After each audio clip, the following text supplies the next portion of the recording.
Kinumpirma ng kampo ng komedyante at actress na si Rufa May Quinto na merong mga nakapinding warrant laban sa kanya kaugnay ng 14 counts na kaso ng paglabag sa Section 8 ng Securities and Regulation Code. Ayon sa mga ulat, ang mga kasong ito ay may kaugnayan sa di-umano'y koneksyon ni Rufa sa kumpanyang Dermacare, kung saan siya ay nagsilbing endorser. Ang Dermacare, isang kumpanya na nag-aalok ng mga serbisyo sa larangan ng beauty and wellness, ay naging sentro ng kontrobersya ng madawit din nito ang internet personality na si Neri Naig na nahuli kamakailan. Pinagbabatayan ng kaso ang aligasyon, ang Dermacare ay nag-aalok ng securities tulad ng shares at investments nang walang kaukulang permiso mula sa Securities and Exchange Commission o SEC na ipinagbabawal ng batas. Ayon sa abogadong si Attorney Mary Louise Reyes, hindi umano totoo ang mga akusasyon laban kay Rufa May Quinto. Anya, ang kanyang kliyente ay isang brand ambassador lamang ng Dermacare at hindi direktang kasangkot sa mga illegal na gawain ng kumpanya. Dagdag pa ng abogado, wala pang natatanggap na bayad si Rufa mula sa Dermacare at nagkaroon pa nga ng mga problemang pinansyal tulad ng mga tumalbog na tseke. Nilinaw rin ni Attorney Reyes na handang harapin ni Rufa May Quinto ang mga kasong isinampa laban sa kanya at magsasagawa siya ng voluntary surrender. Inaasahan nilang magpo-post ng bail upang maprotektahan ang karapatan ni Rufa sa proseso ng legal na pagdinig.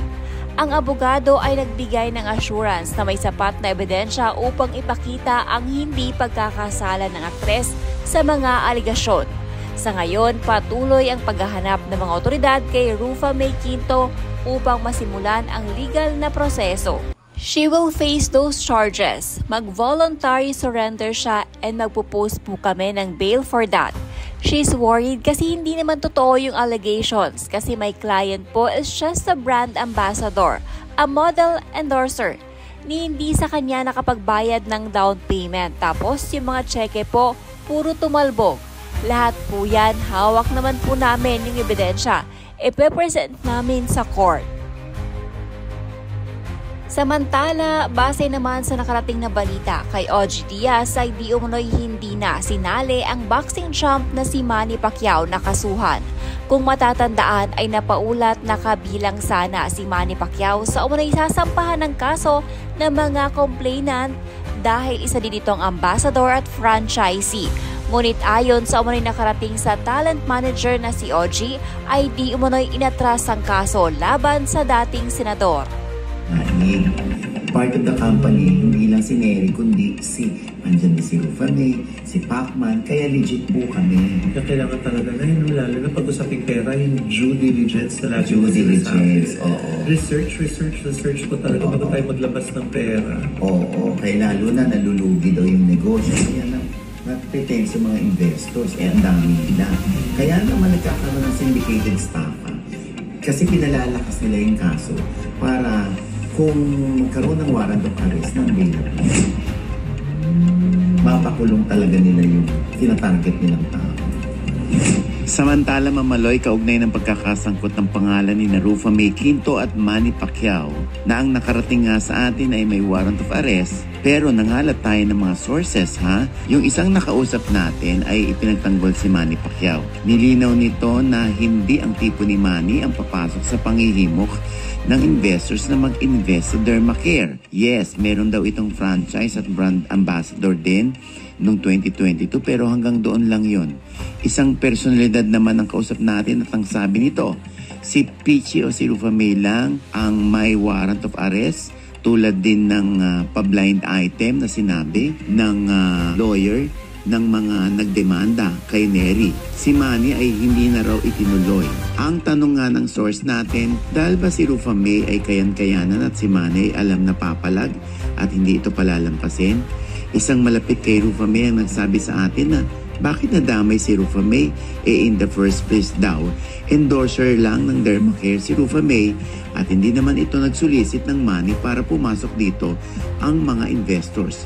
Katunayan, hindi pa nga raw fully paid si Rufa May ng may-ari at natalbogan din siya ng cheque na ibinayad sa kanya bilang endorsement fee. Naniniwala rin ako, Ma'am Maloy, na hindi ang tipo ni Rufa May ang papasok sa ganitong klaseng negosyo.